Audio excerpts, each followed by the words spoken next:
আজকে আমি তোমাদের শোনাতে যাচ্ছি ঈদের এক ভয়ঙ্কর সত্য ঘটনা। ভিডিওটা শেষ পর্যন্ত দেখো, কারণ শেষটা তোমাকে অবাক করে দিবে।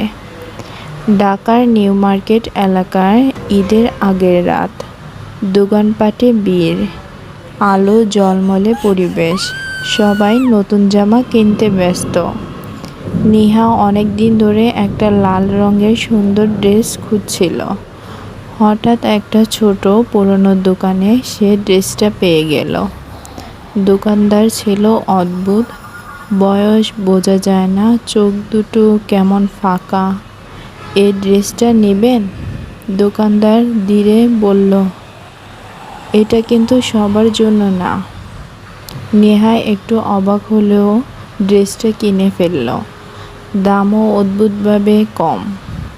ঈদের দিন সকালে সে ড্রেসটি পরল। আয়নার সামনে দাঁড়াতেই হঠাৎ মনে হলো পিছনে কেউ দাঁড়িয়ে আছে। সে ঘুরে তাকালো, কেউ নেই।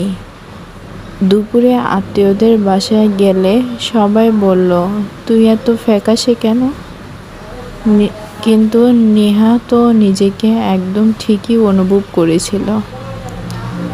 রাতের দিকে হঠাৎ সে শুনতে পেল কেউ ফিসফিস করছে, ওটা আমার জামা।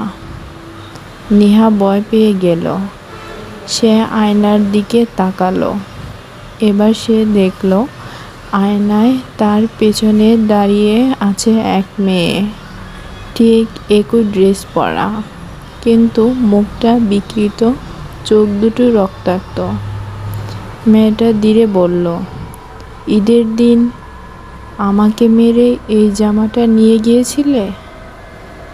নেহা ড্রেসটা খুলতে গেল, কিন্তু পারল না। জামাটা যেন তার শরীরের সাথে লেগে গেছে। ধীরে ধীরে তার গায়ে লাল দাগ ছড়িয়ে পড়তে লাগলো, ঠিক যেন রক্ত।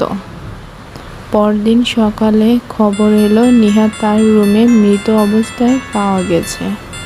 তার শরীরে কোনো আঘাত নেই, কিন্তু সে যে ড্রেসটা পরেছিল সেটা নেই।